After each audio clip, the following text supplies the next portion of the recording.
As an older single guy, I need to chat with a woman every night before I can fall asleep. One day, I suddenly received a message. The person said, "Honey, I'm very obedient. You can command me however you want. Please." I rubbed my chin and sent her a steamy story full of affectionate scenes, asking her to read it to me. The woman had a delicate voice, but she stuttered as she read, her face flushed red, and her breathing was rather ragged. After finishing one chapter, she shyly wanted to hang up the phone, but I coldly commanded, "Keep reading." In the end, she almost finished reading the story with a choked voice. However, the next day, the president's daughter joined the company. When she introduced herself in front of all the employees, I listened to her delicate voice, and my heart raced. Things seemed to be getting interesting. "Honey, do I have to dress like this all day?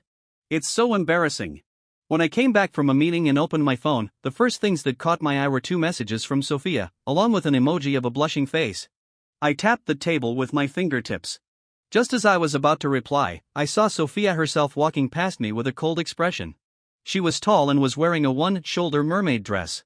The black part was tailored to fit her body, highlighting her graceful curves, and the white tulle skirt gave a hazy sense of luxury, making her look extremely elegant and dignified. It was hard to imagine that such a seemingly high and mighty young lady would actually wear extremely tight underwear to work. Sophia seemed to sense my gaze. She turned her head and met my eyes, her look a bit cold. The next second, she walked towards me and said coldly, "Are you slacking off when you haven't finished the plan?" I turned my phone face down on the table and smiled, saying, "Miss, I just got back from a meeting. Don't worry, I'll give you the plan you want within today." Sophia's brows furrowed slightly. She didn't seem to like the title Miss.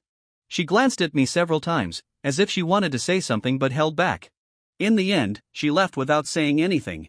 I watched her leave, and then, with a normal expression, I reopened the chat box with her and typed, "Go to the bathroom and change." Sophia quickly replied with an emoji of joy. I saw Sophia, who had just entered the office with a water cup, turn around and walk out again. The expression on her face became visibly more relaxed and cheerful. Before long, I received a message from her. Sophia said, "Those straps are really uncomfortable to wear." I pushed my glasses up on my nose and replied while writing the plan, "I didn't tell you to wear anything else." Sophia's chat box fell silent immediately. I saw that it kept showing typing for a long time, but she didn't send a single word. Not until I was almost done with the plan did Sophia send a 3-second voice message. I put on my Bluetooth headset and clicked to play it. I heard her ask in a slightly trembling voice, "No bra?" There was a thick sense of shame in Sophia's voice. I guessed she must be extremely ashamed, probably blushing and at a loss. However, I couldn't imagine what Sophia's cold face would look like when it blushed. It probably wouldn't be very interesting. I pulled my thoughts back and replied as concisely as usual, "Yeah." No more messages came from Sophia and me in the chat box. Soon, I saw Sophia walking stiffly towards her office. She still had a cold face and walked quickly, but seemed a bit at a loss. If you looked closely, you could still see her flushed cheeks. I nodded at Sophia and looked at her with a half-smile. When our eyes met, I saw Sophia awkwardly turn her head away. My eyes flashed, and I sent her a message, "Good doggy." Sophia glanced at her phone, and her face turned even redder. I had to write the plan and deal with other things, so I really didn't have much time to look at my phone. I just didn't look at my phone for 2 hours, and when I came back, my screen was flooded with Sophia's messages. The screen was full of crying emojis, and there was a pitiful sentence, "Talk to me, please, okay." It was obvious that Sophia was really idle. Well, if she wasn't bored, she wouldn't have found someone to play this game online. Just as I was thinking, my phone vibrated again. I didn't even need to look to know that it was Sophia sending me another message. I leaned back in my chair, took off my glasses, and rubbed the bridge of my nose. I was so annoyed that I didn't really want to continue playing this game. Coincidentally, the plan was almost completed. I printed it out and prepared to go to Sophia and have a showdown with her. As soon as I walked in, handed the things to Sophia, and was about to speak, Sophia looked up coldly and said, "Okay, put the things down and get out." Then she turned her eyes back to her computer screen. Sophia pursed her lips, and her fingers kept tapping on the keyboard, looking very serious. If it weren't for my phone constantly vibrating in my pocket, I would almost have believed she was really working hard. Seeing that I didn't move for a long time, she furrowed her brows slightly and looked at me impatiently, asking, "Do you still have something to do?" I replied, "No." My fingertips rested on my pocket, and I was silent for a moment. She said again, "Get out." Sophia said indignantly, "Can't you understand what I'm saying?" This girl, with such a beautiful face, actually had such a bad temper. I raised my eyebrows, said nothing more, and turned to leave.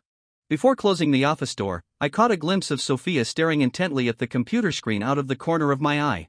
Before entering Sophia's office, I originally wanted to have a showdown with her and end this boring master-servant game.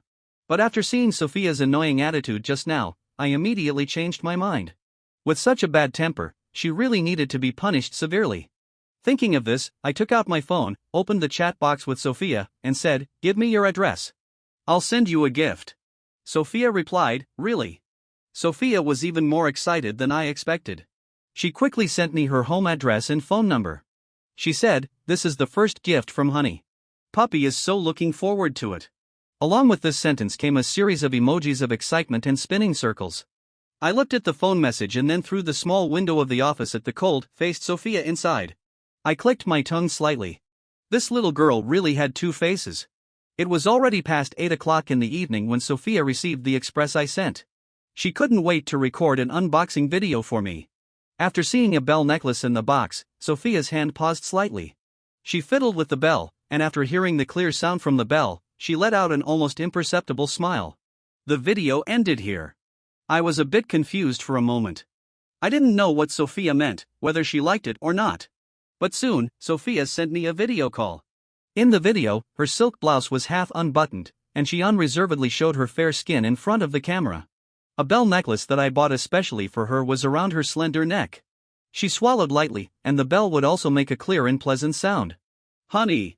Sophia lowered her voice and asked me with a half-smile, "Do I look good wearing it?"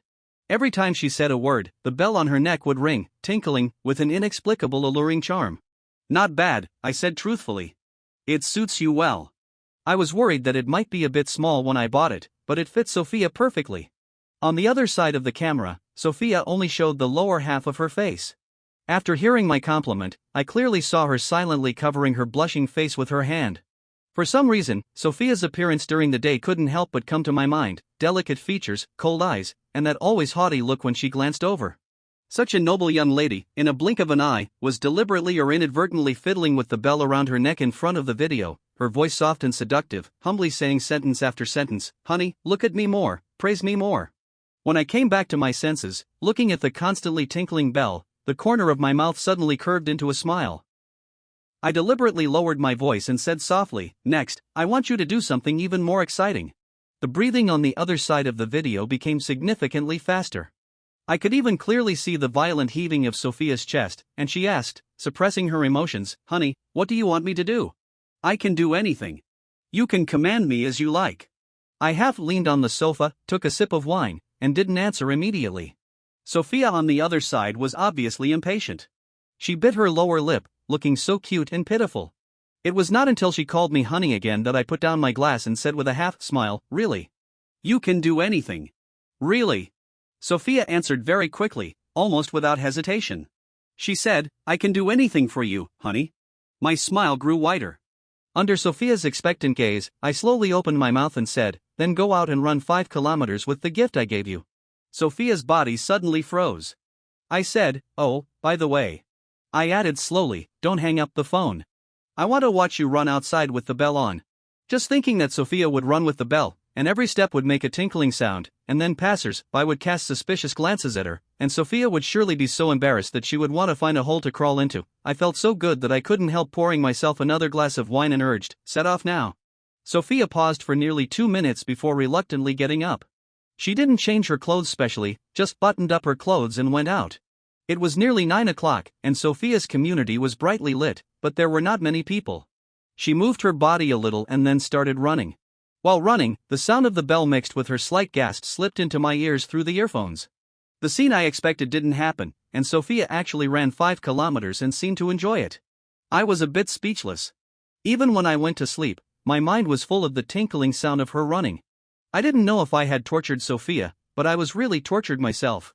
The next day, I went to work with 2 big dark circles under my eyes. I came to the company early, and there weren't many people there yet. Looking at the work piled up on my desk, I felt a bit annoyed, so I got up and went to the corridor to smoke. I leaned against the corridor and just lit a cigarette when I saw someone coming up from the stairway. Our eyes met, and I came back to my senses. I subconsciously nodded at Sophia. Sophia, however, furrowed her brows slightly, waved her hand to fan away the cigarette smoke at the corridor entrance, and said in disgust, "James, this isn't the smoking area, is it?" I smiled and said, "No, but no one comes here either." I calmly put the cigarette in my mouth and looked at her, saying, "Our company is on the 15th floor. Everyone takes the elevator, and basically no one takes the stairs." She said, "Just because basically no one takes the stairs doesn't mean no one does." Sophia was very insistent, her eyes firmly fixed on my cigarette, looking very unhappy. She said, "And smoking so early in the morning. Do you have that many troubles, James?" I glanced at her and still said calmly, "Miss, you're meddling a bit too much." Sophia's voice paused slightly, and her beautiful brows furrowed again. I found that every time we met, she would frown at me in disgust, as if she had always had a problem with me. I just wanted to relax in the early morning, but being lectured by Sophia like this made my mood even worse. I clicked my tongue, extinguished the remaining half of the cigarette, and ignoring Sophia's reproachful gaze, turned around and went to the bathroom. I washed my face and rinsed my mouth again to cover up the smell of cigarettes. When I came out of the bathroom again, I saw Sophia standing by the door with her eyes downcast, as if waiting for someone. I walked past her and went inside. Sophia slightly raised her eyes, as if she wanted to talk to me. But before she could speak, the HR rushed over and grabbed my hand, saying, "Brother, a new colleague has joined your group. I need you to train her." I lazily agreed and followed the HR away, not seeing the angry look on Sophia's face behind me. The newly joined colleague, Olivia, was a pure-looking female college student. The moment she saw me, her eyes sparkled, and she kept calling me honey. Compared to someone who got angry every time she saw me, she made me feel much more comfortable. After training Olivia, it was already noon. I stretched and opened my phone, raising my eyebrows in surprise. The reason was simple. Sophia had only sent me 2 messages this morning. According to the previous situation, as long as I ignored her for a while, Sophia's messages would bombard me like crazy. But today, I ignored her all morning, and she only sent 2 messages. It was really like the sun rising from the west. I clicked in and saw Sophia saying pitifully, "Honey, I feel like a male colleague in the company doesn't seem to like me." I couldn't help but pat my thigh. This girl's sixth sense was so accurate that she could completely remove the word seem. Then I glanced down and my body suddenly froze because I saw Sophia's next sentence, "Forget it. Anyway, I don't care. As long as you like me, honey." I really wanted to reply, "Actually, I'm the male colleague who dislikes you." After thinking about it, I held back the urge to reply and sent a consoling emoji. Sophia immediately sent back a hugging emoji. I saw her come out of the office, lower her eyes, type a line on her phone, and then send it.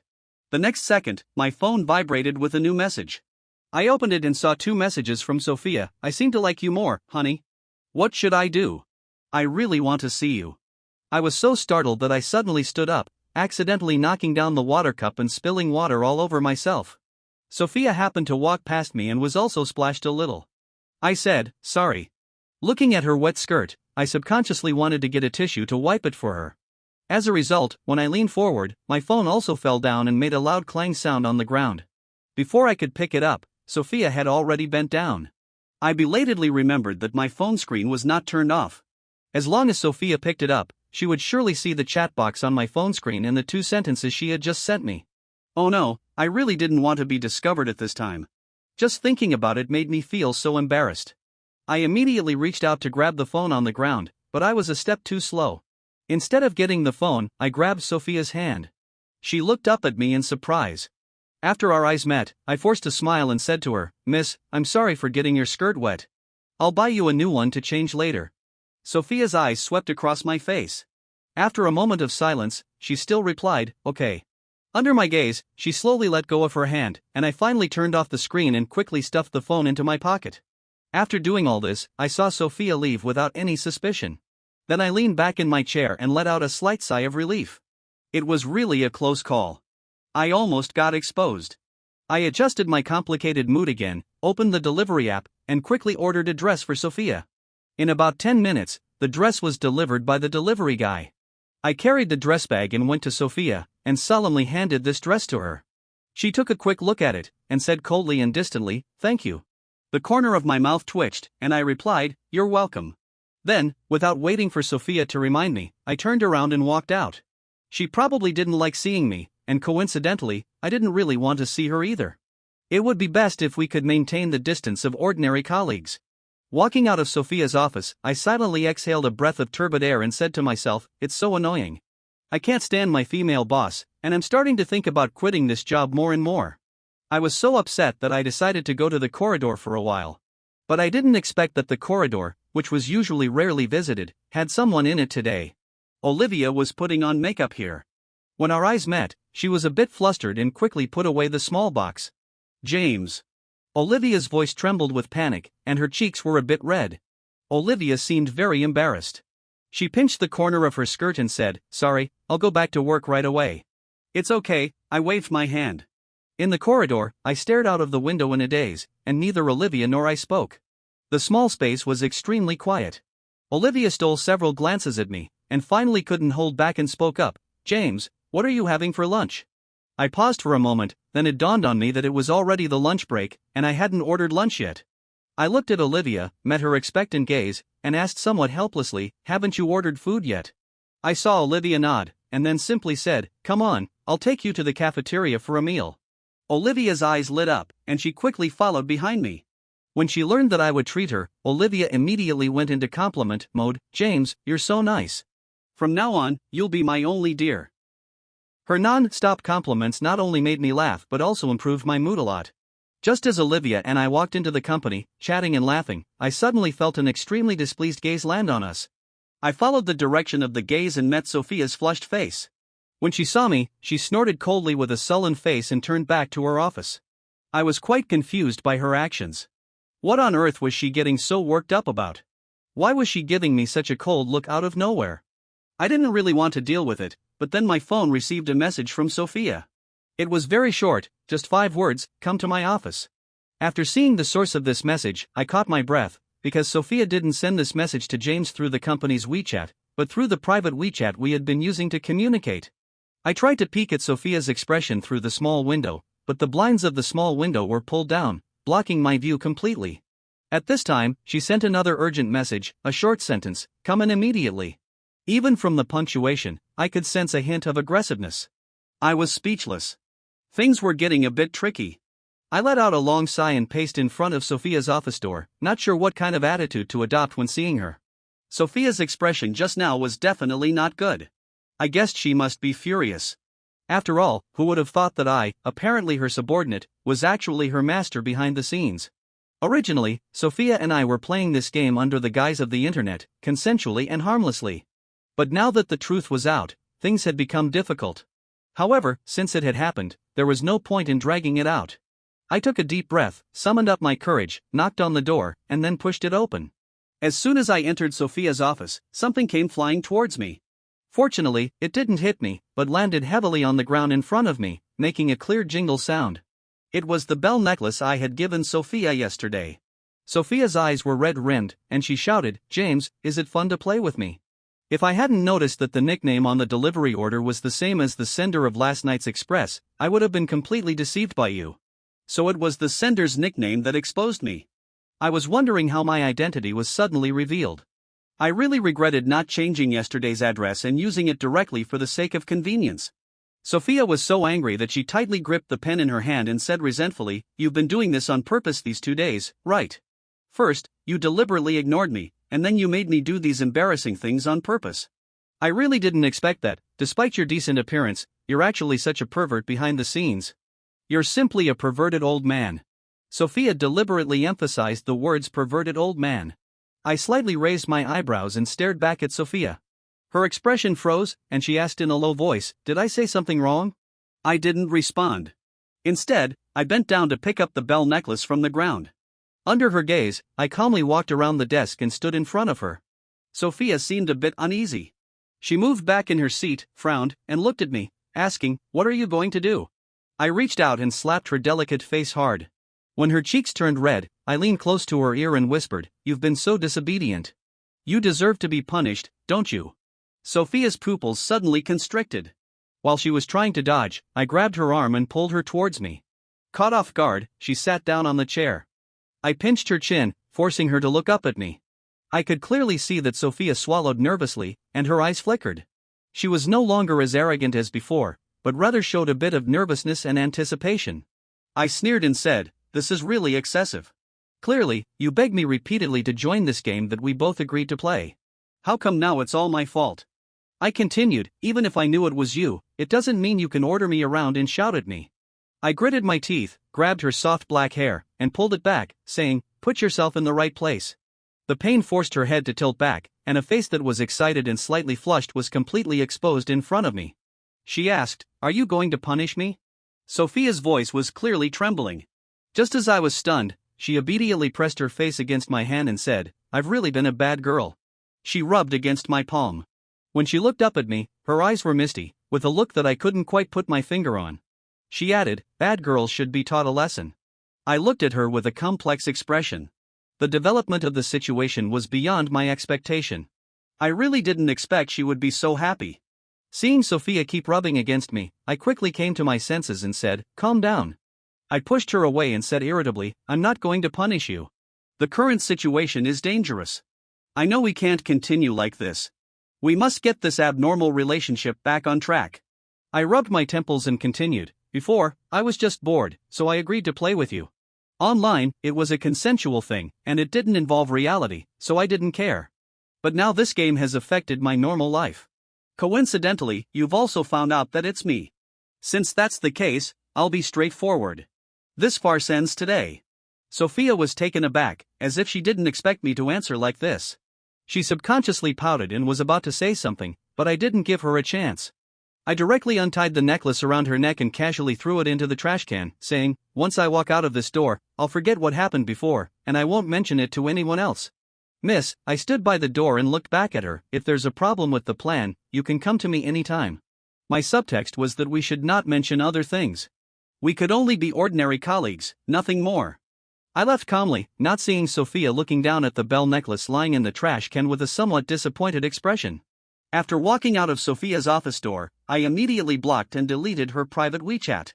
After that, I finally felt a bit better, as if the air in the office had become fresher. I sat at my workstation and quickly put this matter out of my mind, calming down to continue working. The whole day was peaceful. Before I knew it, it was already time to get off work. I stretched, packed my things, and was about to leave. Olivia pushed her chair and came over from the side, smiling brightly and saying, James, you treated me to lunch. Can I treat you to dinner tonight? I thought about it. Since I had nothing else to do in the evening, I agreed to Olivia's invitation. Olivia was immediately overjoyed and excitedly spun her chair around. The little girl's thoughts were all written on her face. I smiled but didn't expose her. As Olivia and I walked out of the company together, we met Sophia at the door with an expressionless face. I originally wanted to say hello to her, but Sophia completely ignored me and walked past me without even a glance from the corner of her eye, as if I were a stranger. I paused for a moment, then quickly continued walking and chatting with Olivia. I didn't notice that after walking a short distance, Sophia stopped and stared pitifully at my back for a long time until my figure disappeared from her sight. Olivia was really lively and talkative. She dragged me to have dinner for almost 3 hours. She talked about everything from the south to the north, even telling me how many kittens her family's cat gave birth to each year. After dinner, Olivia became even more excited and asked me, James, there's a nice bar nearby. Do you want to go there for a drink? I said indifferently, sure. You little girl like to have fun, and coincidentally, I'm free. It wouldn't hurt to go and have some fun. But unexpectedly, Olivia was bad at drinking but still eager to play. She couldn't handle alcohol at all. After drinking 2 glasses, she was already dizzy and her eyes were spinning.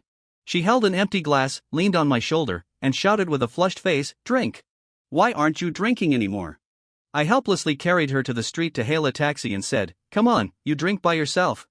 I took out a mineral water bottle and poured some water into her empty glass to coax her. Olivia looked at the water in the glass, seemed very satisfied, and obediently drank the plain water. Then I sent her into a taxi.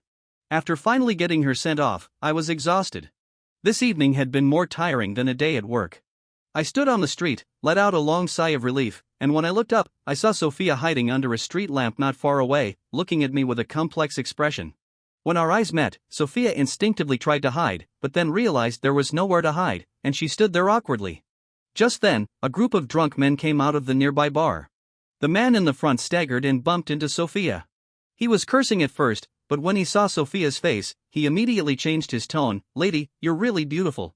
Are you alone? Come with me. I'll take you for a drink, okay? The man pulled at Sophia, and Sophia shook off his hand and said, "Let go of your dirty hands." The man grinned and said, "Oh, you're quite feisty. I like your type." Sophia tried to break free from the harassment, but there were so many of them. In a blink of an eye, 7 or 8 strong men surrounded Sophia. One man grabbed her arm, and another reached out to put his arm around her neck, pulling her towards him. Facing these drunk and irrational men, Sophia was completely helpless. She shouted, "Get away, or I'll call the police." But no matter how much she struggled, she couldn't break free from their restraint. Sophia's threat not only didn't scare them but instead made them more arrogant. The men laughed and reached out to touch Sophia's face, saying, "Your skin is so tender." Sophia's face turned uglier and uglier. She was so angry that she was trembling, but she was held firmly and couldn't dodge. Just as the man's hand was about to touch Sophia's face, I threw aside my briefcase and grabbed the man's wrist. I acted quickly and decisively. Without saying a word, I twisted his wrist hard, and the man let out a painful howl. While he was still in shock, I took out a sharp keychain and put it on my left hand, then slammed it hard into his face, instantly making 3 cuts.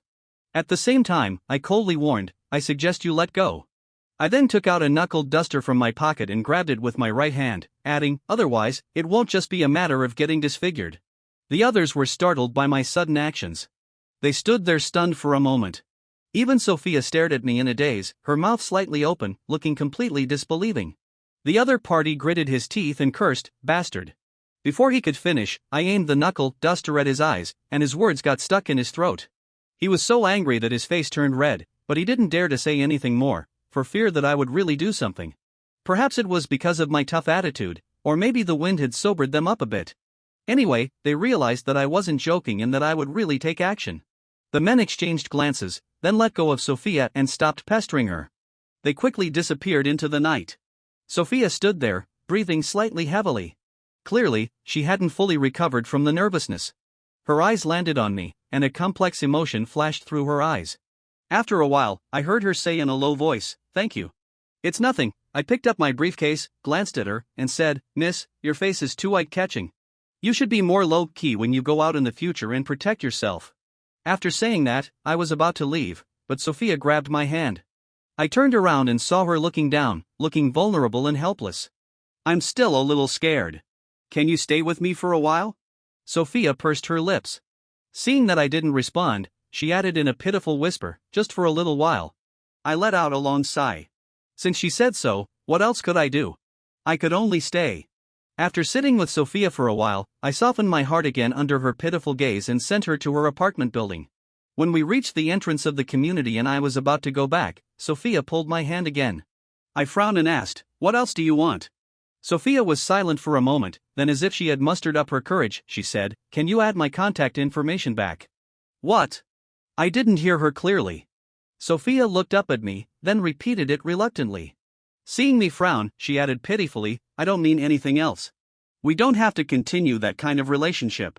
We can be friends in real life, right?" Sophia pursed her lips, and her beautiful face was full of tension and unease. I sighed. Under her expectant gaze, I added her back as a friend. After adding her, Sophia finally showed her first smile of the night. I blurted out subconsciously, "You look really nice when you smile. Smile more in the future." I thought to myself, she shouldn't always look so cold, like an iceberg. Sophia's eyes lit up, and she immediately nodded with a smile. "Okay, I will definitely smile more in the future." I raised my eyebrows, said nothing more, and directly hailed a taxi to go home. When I got home, it was almost 1 o'clock in the morning.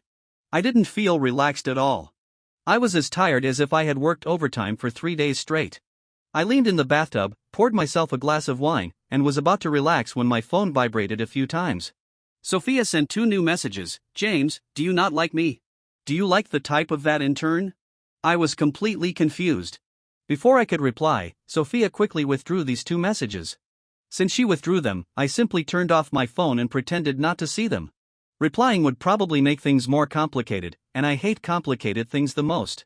I lay comfortably in the bathtub, feeling drowsy. After a long time, Sophia sent another message saying "see you tomorrow." I still didn't reply.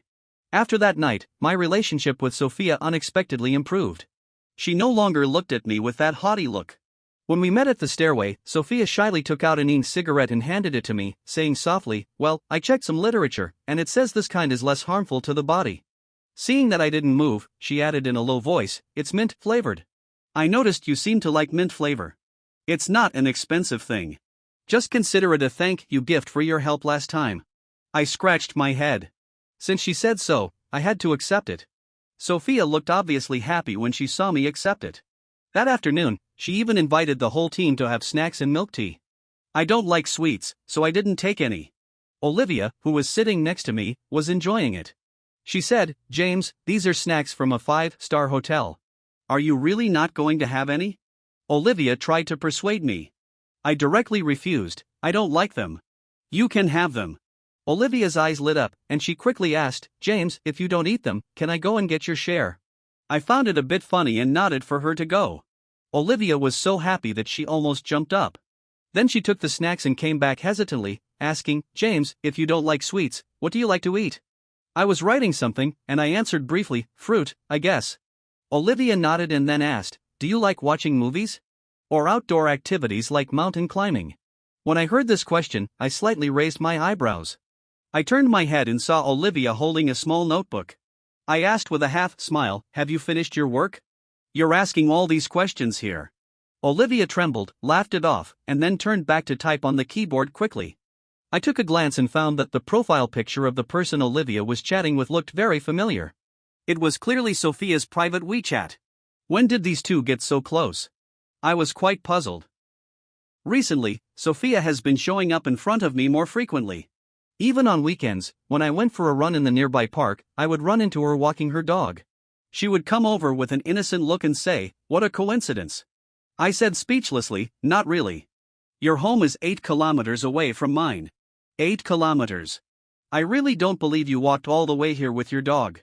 Sophia was stunned for a moment, then quickly regained her composure and explained, "I have a best friend here. I came to see her and didn't expect to meet you."